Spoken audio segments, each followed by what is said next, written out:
Salam uşaqlar. Bugünkü mövzumuz elin kökü sözlər mövzusudur. Uşaqların mövzuna bax çətinlikləri var. Mən sizə bir nümunə üzərindən çalışacağım ki, bu mövzunu başa salım. Bax, bilirsiniz ki, gül sözü amonimdir. Gül sözü biri var fel, gülmək. Bir də var ki, gül çiçək mənasında, isim mənasında. Elin kökü sözlərin kökü eyni hissəsi olmalıdır.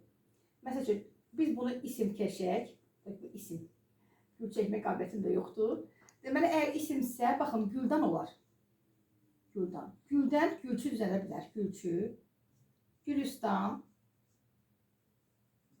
güllük, gülsüz. Baxın, bunlar elin kökü sözlər oldu. Hamısı gül ismi ilə bağlı oldu. Bəs burada nə olmaz? Baxın, güllər olmaz. Niyə? Çünki güllər qrammatik şəkilçidir. Gərək elin kökü sözlər düzəltmə olsun. Mənsubə şəkilçisi olmaz. Gülümüz. Bax, bunu götürmürük. Niyə? Qrammatikdə ona görə.